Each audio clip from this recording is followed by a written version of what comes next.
Hello my dear students, this is Meera and you are watching my YouTube channel English सीखे। Guys, आज मैं फिर से आप लोग के लिए एक बेहतरीन वीडियो लेकर आई हूँ जिसमें मैं आपको डेली यूज सेंटेंसेस का प्रैक्टिस करवाऊंगी।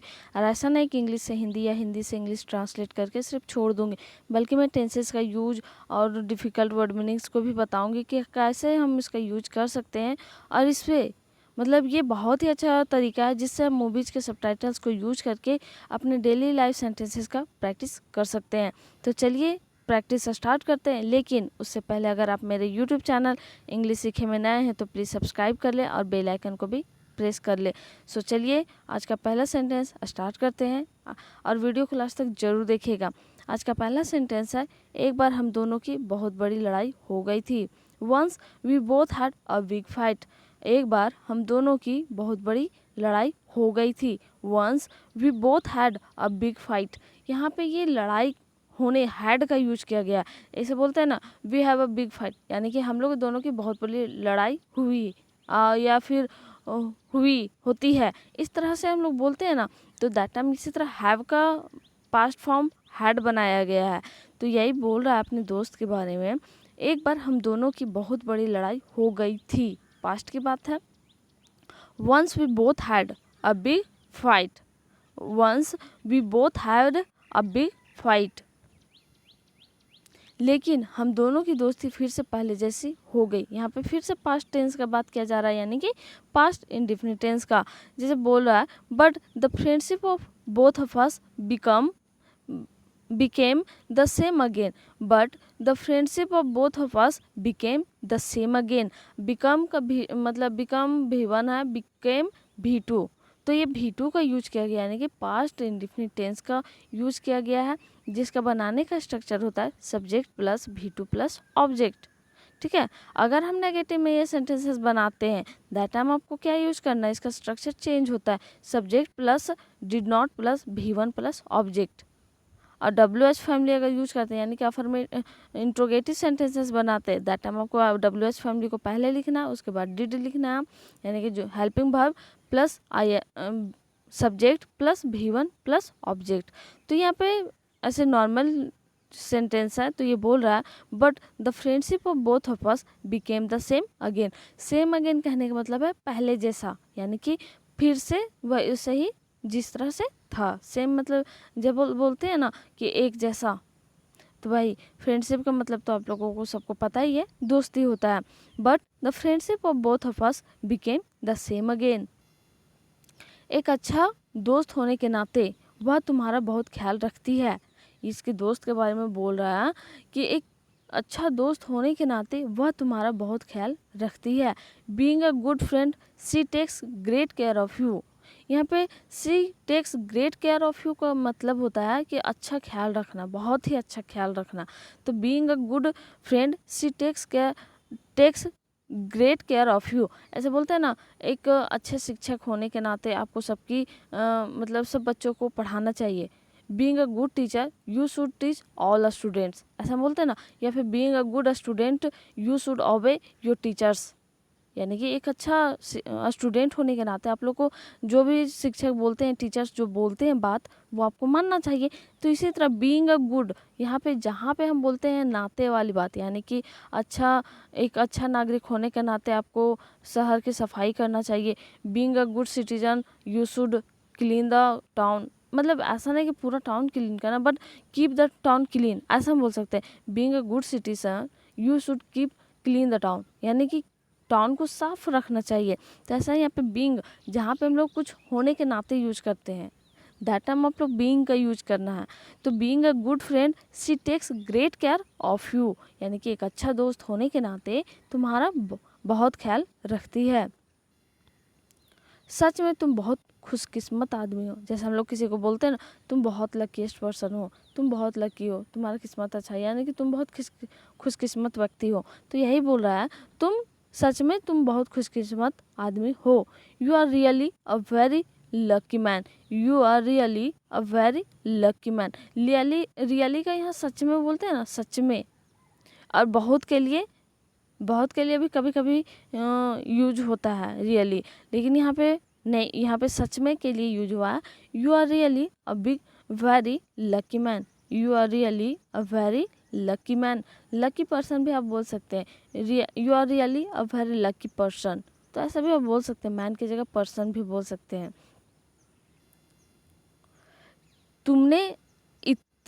तुमने मुझसे इतनी बड़ी बात क्यों छुपाई, why did you had such a big deal from me. Deal का मतलब तो आपको पता है सौदा होता है, लेकिन यहाँ पे हाइड अ बिग डील यानी कि हाइड अ बिग डील का मतलब होता है इतनी बड़ी बात छुपाना। जहाँ पे बहुत बड़ी बात छिपाते हैं, जैसे कि हम बहुत बड़ा गलती कर चुके हो, कोई भी बहुत बड़ी गलती कर चुके हो और बाद में जब पेरेंट्स को पता चले या फ्रेंड्स को पता चले, दैट टाइम जैसे कि आप फ़ोन तोड़ दें और कुछ दिनों तक पेरेंट्स को ना बताएं और कुछ दिन बाद बताएंगे, तो उन लोग तो बोलेंगे तुमने मुझसे इतनी बड़ी बात क्यों छुपाई, why did you had such a big deal from me, why did you had such a big deal from me. तो यहाँ पे हाइड अ बिग डील का मतलब है इतनी बड़ी बात छुपाना, तो यहाँ पे सौदा का बात नहीं किया गया। और डिड यानी कि हम बताए थे जब WH फैमिली यूज़ करते हैं यानी कि पास्ट इंडिफिनिट टेंस में जब इंट्रोगेटिव सेंटेंसेस बनाते दैट टाइम आपको WH फैमिली को पहले लिखना, उसके बाद हेल्पिंग वर्ब यानी कि did plus subject plus V1 plus object. तो यहाँ पे यही बोला जा रहा है why did you had such a big deal from me. Hide का मतलब छिपाना होता है। और गाइज अगर आपको इंग्लिश से रिलेटेड किसी भी टाइप का क्वेश्चन हो या फिर किसी भी तरह का कन्फ्यूजन होता है किसी सेंटेंस में, तो आप मेरे किसी भी वीडियो के कमेंट बॉक्स में कमेंट कीजिए अपने क्वेश्चन को, मैं उसका आंसर के साथ रिप्लाई जरूर करूँगी। So keep learning and keep growing with English सीखें और वीडियो को लास्ट तक जरूर देखें। मैं तुम्हें बताने वाली थी लेकिन भूल गई, I was about to tell you but forgot. I was about to tell you but forgot. जैसे हम लोग बोलते हैं ना, मैं तुम्हें ये बात बताने ही वाली थी लेकिन मेरे दिमाग से निकल गया या मैं भूल गई, मेरे दिमाग से निकल गया हुआ मतलब it's slept from my mind, ऐसा होगा it's slept from my mind. लेकिन यहाँ पे अगर आप बोल रहे हैं भूल गए तो दैट टाइम यहाँ फॉरगॉट से बोल सकते हैं I was about to tell you यानी कि मैं तुम्हें बोलने ही वाली थी लेकिन भूल गई, बट फॉरगॉट यहाँ पे आई फॉरगॉट भी बोल सकते हैं, लेकिन अगर नहीं बोलते हैं तो वही बेटर होता है। क्यों? क्योंकि फर्स्ट में हम पता चल रहा है कि हम अपने बारे में ही बात कर रहे हैं, उसमें हमेशा सब्जेक्ट को इन करना कोई अच्छा सेंटेंस नहीं लगता है, भरा भरा टाइप से, मतलब ये स्टैंडर्ड वे लगता है बोलने का। तो इसलिए आप ऐसा ही बोलिए हमेशा, I was about to tell you but forgot, मैं तुम्हें बताने ही वाली थी लेकिन भूल गई। ऐसे हम बोलते हैं ना अबाउट टू का यूज कहाँ करते हैं, जैसे कि कुछ देर में मैं यहाँ से जाने वाला हूँ, I am about to leave it here, I am about to leave here या I am about to go from here. तो यहाँ से मैं जाने वाला, जो काम जस्ट होने ही वाला होता है या फिर करने ही वाले होते हैं, दैट टाइम हम लोग अबाउट टू का यूज करते हैं। अगर मैं पहले बताती तो सब खत्म हो जाता, लेकिन एक और मैटर है यहाँ पे, भूल तो गई लेकिन साथ ही साथ दूसरा एक और थिंकिंग होता है, हमारे आसपास भी होता है, ये चीज़ होता है। जो भी सेंटेंसेस है हमारे डेली यूज पे बेस्ड है। तो ये बोल रही है अगर मैं पहले बताती तो सब खत्म हो जाता, if I had told earlier, if I told earlier everything would have ended, everything would have ended. तो ये बोल रहा है अगर मैं पहले सब कुछ बताती तो सब खत्म हो जाता, if I had told earlier everything would have ended. जैसे बोलते हैं ना, अगर तुम एग्ज़ाम अच्छे से तैयारी किए होते तो तुम पास होते, तो if you had prepared well you would have passed, ऐसा हम बोलते हैं। तो यहाँ पे ऐसे ही बोल रही है if I had told earlier, यहाँ पे मतलब एक तरह से ये जो सेंटेंसेस होती है ना अगर करके, कुछ ऐसे भी सेंटेंसेस होते हैं जो एक्सेप्शनल्स होते हैं, एक्सेप्शनल केसेस होते हैं, वहाँ पे मतलब उसका बनाने का थोड़ा सा प्रोसेस चेंज होता है, और ये प्रोसेस मैं आपको बताऊंगी, तो बाद में बताऊंगी, इसमें सिर्फ प्रैक्टिस करवा दे रही हूँ एग्जाम्पल के थ्रू। तो if I had told earlier everything would have ended, वैसे भी अब खत्म होने के लिए कुछ भी नहीं बचा है। ये बोल रहा है कि वैसे भी अब खत्म होने के लिए कुछ भी नहीं बचा है। Anyway there is nothing left to finish now, anyway there is nothing left to finish now, बोलते हैं ना वैसे भी अब मैं जाने वाला हूँ, anyway I am about to go now, वे तो ऐसा ही यहाँ पे बोल रहा है कि वैसे भी के लिए क्या बोलते हैं एनीवे, एनीवे अब सब मतलब अब ख़त्म होने ही वाला है, कुछ भी नहीं बचा है, अब ख़त्म होने के लिए कुछ भी नहीं बचा है। There is nothing left to finish now, there is nothing left to finish now. बहुत ऐसे केसेस होते हैं जैसे कि वर्ब 3 का यूज करते हैं इजमार के साथ, कुछ भी नहीं बचा है, सब खत्म हो गया है, कुछ नहीं बचा है। प्रेजेंट में तो हम बोल रहे हैं लेकिन पास्ट का बात कर रहे हैं ना। जैसे कि मैं कुछ भी नहीं बचा है, हम तो देख रहे हैं कुछ भी नहीं बचा है, ख़त्म हो गया, दैट हम लोग फिर 3 का यूज करते हैं। ऐसे ही यहाँ पे यूज किया है कि anyway there is nothing left, left क्या है, पास्ट फॉर्म है इसका, तो there is nothing left to finish now, anyway there is nothing left to finish now. Finish का मतलब होता है ख़त्म होना या समाप्त होना। आपको उससे माफ़ी मांगनी चाहिए, ये अपने फादर से बात कर रही है, आपको उससे माफ़ी मांगनी चाहिए। You should apologise to him, apologise का मतलब होता है माफ़ी मांगना, माफ़ी मांगना, या फिर you should say sorry to him, ऐसे भी बोल सकते हैं। आपको उससे माफ़ी मांगनी चाहिए, you should apologise to him. Should का यूज़ फिर से यहाँ पे कर रहे हैं, और मैं हमेशा बताती हूँ जहाँ पे हम लोग एक तरह से सजेस्ट करते हैं किसी को कि ये काम करना चाहिए या फिर ये नहीं करना चाहिए, इस तरह के चीज़ों को नहीं करो या करो, मतलब एक तरह से जहाँ पे हम लोग सजेस्ट करते हैं, जैसे कि तुम्हें पढ़ाई अच्छे से करनी चाहिए, यू शुड स्टडी वेल, तो ये एक तरह से सजेस्ट कर रहे हैं ना हम। तो यहाँ पे भी वही है कि सजेस्ट कर रही है, आपको उससे माफ़ी मांगनी चाहिए। You should apologise to him, you should apologise to him. और गाइज मैं हमेशा बोलती हूँ जो मेरे प्रीवियस वीडियोस को नहीं देखते हैं प्लीज़ रिपीट करके देखिए और समझने की कोशिश कीजिए, क्योंकि कोशिश नहीं कीजिएगा तब तक कुछ नहीं होने वाला।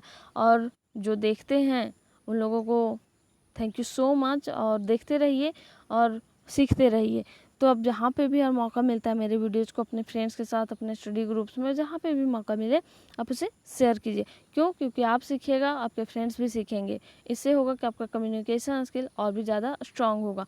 सो सीखते रहिए और सिखाते रहिए, क्योंकि आपको उसे गाली नहीं देना चाहिए था। ये तो गंदी आदत है ना, बैड हैबिट है ये, क्योंकि गाली देना तो यही, गाली देने को क्या बोलते हैं, एब्यूज। तो यहाँ पे ये बोल रही है क्योंकि आपको उसे गाली नहीं देना चाहिए था, because you shouldn't have abused him, because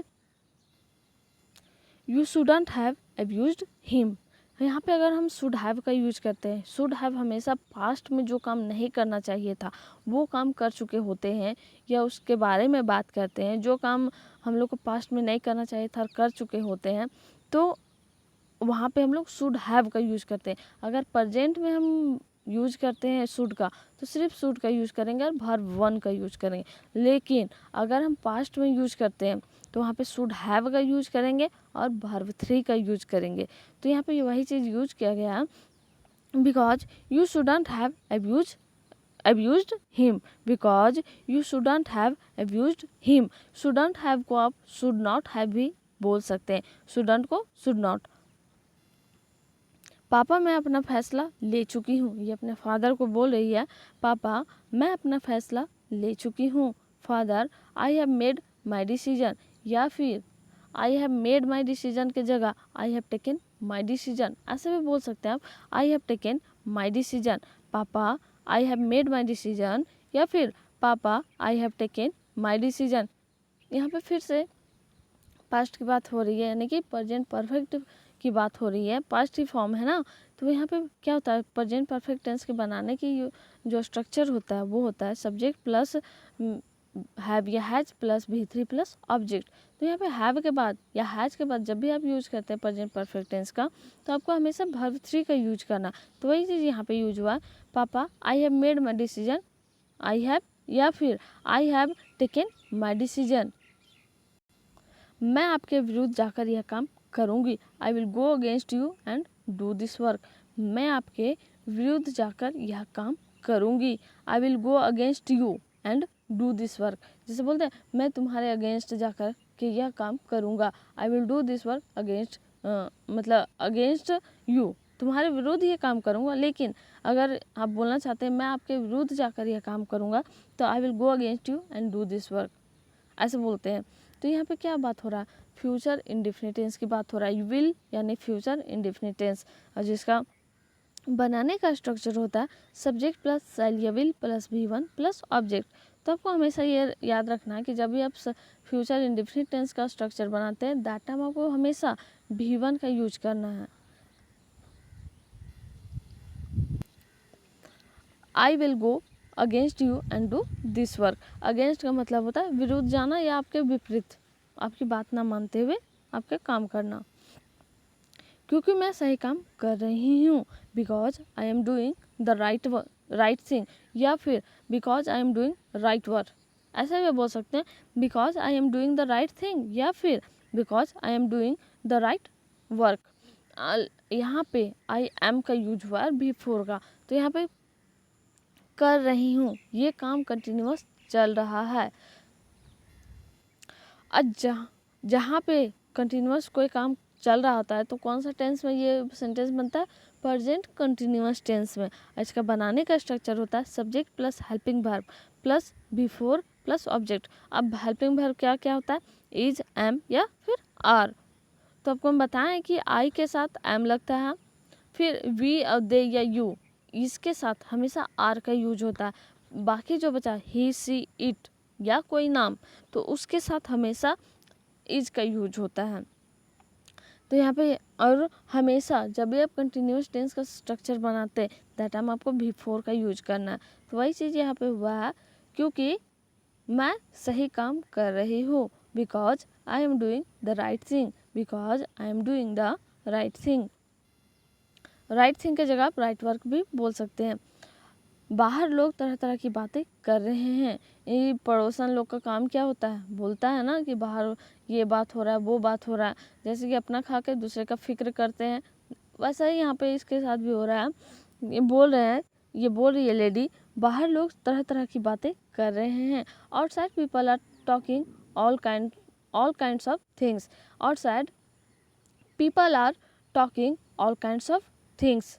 बाहर लोग तरह तरह की बातें कर रहे हैं। यहाँ पे फिर से क्या यूज किया गया है, यहाँ पे फिर से प्रेजेंट कंटिन्यूअस टेंस का यूज किया गया, और जिसका स्ट्रक्चर तो मैं अभी अभी बताई हूँ। और यहाँ पे पीपल के बाद आर लगा, क्यों, क्योंकि पीपल प्लूरल है, प्लूरल नाउन है, इसलिए यहाँ पे पीपल के बाद आर का यूज किया गया। प्लूरल के लिए हमेशा आर का यूज करते हैं। तो यहाँ पे बोल रही है outside people are talking all kinds of things. People are talking all kinds of things, यानी कि तरह तरह की बातें कर रहे हैं। तरह तरह की बातें करना मतलब ऑल काइंड्स ऑफ थिंग्स। जैसा आप लोग सोच रहे हैं वैसा कुछ हुआ ही नहीं है। ये बोल रहा है जैसा आप लोग सोच रहे हैं वैसा कुछ हुआ ही नहीं है। Nothing has happened as you guys are thinking. ये प्रेजेंट परफेक्ट टेंस में बात चला गया है। इसमें स्ट्रक्चर होगा सब्जेक्ट प्लस हैव या has plus V3 plus object. तो यहाँ पे nothing has happened as you guys are thinking. यहाँ पे दो तरह से सेंटेंसेस बन रहा है। पहला सेंटेंस है प्रेजेंट परफेक्ट टेंस का, और दूसरा जो सेंटेंस है as you guys are thinking, जैसा तुम सोच रहे हो ये कंटिन्यूअस काम चल रहा है। तो यहाँ पे क्या यूज होगा, प्रेजेंट कंटिन्यूअस टेंस का यूज किया गया। तो ये सेंटेंसेस जो भी होता है टेंसेस, मैं इसलिए इतना बताती हूँ फोर्स करके बार बार स्ट्रक्चर, ताकि आपको बोलते बोलते याद हो जाए। ऐसा नहीं कि रटना पड़े, रटू तोता नहीं बनना है आपको, बस आपको फ्लो में पढ़ते जाना है। मन लगा के पढ़िए, सब आपको याद होते जाएगा। तो आप पढ़ते रहिए, मैं आपको पढ़ाते रहूँगी। क्या बोल रही है, जैसा आप लोग सोच रहे हैं वैसा कुछ भी नहीं हुआ है। Nothing has happened as you guys are thinking. मैं यह सब समझती हूँ लेकिन बाकी सब नहीं समझते हैं। ये बोल रही है मैं यह सब समझती हूँ लेकिन बाकी सब नहीं समझते हैं। I understand all this but everyone else doesn't, यानी कि everyone else doesn't. Everyone else doesn't कहने का मतलब बाकी सब नहीं समझते हैं। I understand all this but everyone else doesn't. यहाँ पे सिंपल टेंस का यूज किया गया है, ये पहला में भी और दूसरा में भी। आई अंडरस्टैंड जैसे कि मैं समझती हूँ, आई अंडरस्टैंड ऑल दिस यानी कि यह सब मैं समझती हूँ, बट एवरीवन एल्स डजंट यानी कि बाकी सब नहीं। यह शरीफ लोगों का इलाका है। This is the area of decent people. Decent people कहने का मतलब शरीफ, जेंटलमैन जैसे बोलते हैं ना, शरीफ लोगों का इलाका ये बोल रहा है। This is the area of decent people, this is the area of decent people. जैसे कि हम लोग बोलते हैं ना, ये अच्छे लोगों का इलाका है, ये भी बोल सकते हैं this is the area of good people. यहाँ पे बोलने का तरीका बहुत अलग अलग है, लेकिन मीनिंग जो होता है हमारा एक ही होता है। तो अगर आप इस तरह से बोलते हैं this is the area of decent people, तो ये ज़्यादा मतलब स्टैंडर्ड लगेगा सुनने में। अब अपने को मतलब 2021 में आ गए हैं, तो उस तरह से भी हमारा इंग्लिश को ग्रो करना है ना, तो इस तरह से आप हाई फाई वर्ड्स का यूज कीजिए और अपने इंग्लिश को और भी स्टैंडर्ड कीजिए। इसलिए तुम लोगों को हमारे हिसाब से रहना पड़ेगा। That's why you guys will have to live according to us, that's why you guys will have to live according to us. यानी यहाँ पे हैव टू का एक तरह से यूज किया गया, यानी कि रहना पड़ेगा, करना पड़ेगा, जैसे कोई काम करना पड़ता है या फिर जो हम चाहते हैं वो करना होता है, इस टाइप में हम हैव का यूज करते हैं, हैव टू का यूज करते हैं। यहाँ पे फ्यूचर की बात की जा रही है, यानी कि फ्यूचर इंडेफिनिट टेंस प्लस में हैव का यूज किया गया, हैव टू। तो यहाँ बोल रहा है दैट्स वाई या फिर दैट्स वाई, या फिर तो आप लोग सो भी यूज कर सकते हैं। दैट्स वाई की जगह सो या फिर दैट्स वाई भी।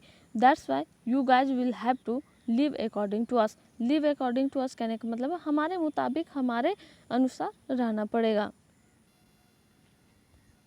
मैं तुम्हारी ना बात सुन मतलब मुझे ना तुम्हारी बात सुननी है ना शक्ल देखनी है। क्या?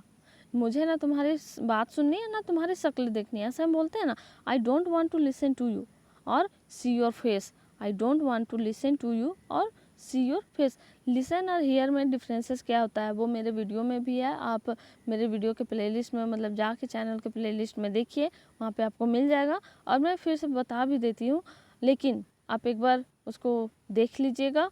और इसका मतलब लिसन और हियर का तो मैं बताई हूँ। लिसन मतलब होता है केयरफुली किसी बात को सुनना, लेकिन हियर का मतलब होता है बस ऐसे भरभले हमारे कानों तक आवाज़ जो आ जाता है उसको हम लोग हियर का दैट टाइम यूज़ करते हैं। इसका मैं डिटेल से समझाइए, वीडियो को जा कर के आप मतलब देख लीजिए। इस वीडियो को देखने के बाद आप मेरे वीडियो के प्लेलिस्ट में जाइए और आप उसको देख लीजिए। तो ये बोलिए I don't want to listen to you और सी योर फेस। हमें पैसों की ज़रूरत है इसलिए मैंने ऐसा किया। We need money so I did it. यानी यहाँ पे दो तरह से सेंटेंस यूज किया है। पहला सेंटेंस में क्या, हमें पैसों की ज़रूरत है, वी नीड मनी हम लोगों को या फिर हमें पैसों की ज़रूरत है इसलिए मैंने ऐसा किया। सो आई डिड इट, यानी कि पास्ट की बात की जा रही है। यहाँ फर्स्ट में है प्रेजेंट इंडेफिनिट टेंस और सेकेंड में है past indefinite tense. So I did it. Did यहाँ पे क्या यूज़ किया गया, वो क्लास जो वर्ब होगा वो डिड यूज नहीं, मतलब वो हेल्पिंग वर्ब होगा वो डिड यूज नहीं किया गया। डू का भी टू डिड होता है, उसको यूज किया गया। सो आई डिड इट, यानी कि प्रेजेंट इंडेफिनिट टेंस का बनाने का स्ट्रक्चर होता है subject plus main verb plus S plus object, लेकिन जो पास्ट इंडेफिनिट टेंस का बनाने का स्ट्रक्चर होता है वो होता है सब्जेक्ट प्लस भी टू प्लस ऑब्जेक्ट। तो यहाँ पे फर्स्ट में क्या, वी नीड मनी, हमें पैसों की ज़रूरत है। So I did it, so I did it यानी कि इसलिए मैं यह किया। कुछ भी हो लेकिन हमें सच्चाई की राह पर चलना चाहिए। Whatever happens we must follow the path of truth. We must whatever happens we must follow the path of truth, यानी कि कुछ भी हो लेकिन हमें सच्चाई की राह पर चलना चाहिए। What happens we must follow the path of truth. चलिए गाइज, अब जो सेंटेंसेस मैं पहले दी थी उसका ट्रांसलेशन बता देती हूँ। यह सब क्या हो रहा है, what is all this happening, what is this all happening. तुम इतने यकीन के साथ कैसे बोल सकते हो, यानी कि तुम इतने यकीन के साथ कैसे बोल सकती हो। How can you speak so confidently, ऐसे बोलते हैं ना, how can you speak so confidently. मेरा इरादा तुम्हें दुखी करने का नहीं था। My intention was not to make you sad, ऐसे भी बोल सकते हैं। या फिर I did not mean to hurt you, ऐसे भी बोल सकते हैं। या फिर I had no intention to hurt you, ऐसा भी आप बोल सकते हैं। बोलने का बहुत तरीका है, तो आप ऐसे भी बोल सकते हैं my intention was not to make you sad. अब चलिए आज का सेंटेंसेस मैं देती हूँ। मुझे किसी से डरने की ज़रूरत नहीं है, ये पहला आपको ट्रांसलेट करके देना है। प्लीज़ आप लोग ट्रांसलेट नहीं करते हैं तो प्लीज़ ट्रांसलेट करिए और कमेंट कीजिए। और जहाँ पे भी आपको प्रॉब्लम होता है कमेंट कीजिए कि यहाँ पे समझ में नहीं आ रहा है, कैसे मैं बनाऊँगी। और दूसरा है मैं तुम्हारे बारे में सब कुछ जानता हूँ। तीसरा है मेरा मज़ा मत उड़ाओ। ये सब मैं पहले भी बताई हूँ, इसलिए आप अगर नहीं होता है तो आप पहले के वीडियोज़ को, अब इसलिए मैं बोलती हूँ कि आपको पहले के वीडियोज़ देखना चाहिए, क्योंकि इससे आपको पता चलेगा। बहुत सारा ऐसा सेंटेंसेस होगा कि आप डेली 2-3 बार देखिए वीडियोज़ को, क्यों इसे रिपीट करते करते आपको आधे से ज़्यादा सेंटेंसेस ऐसा ही याद हो जाएंगे। तो वीडियो को लास्ट तक देखने के लिए थैंक यू सो मच, और अपने फ्रेंड्स के साथ भी शेयर ज़रूर करें। And keep supporting me and keep watching my videos. Thank you so much, और लाइक शेयर एंड सब्सक्राइब करना ना भूलें। Thank you so much and subscribe my YouTube channel English सीखे। Thank you. मिलते हैं नेक्स्ट वीडियो में।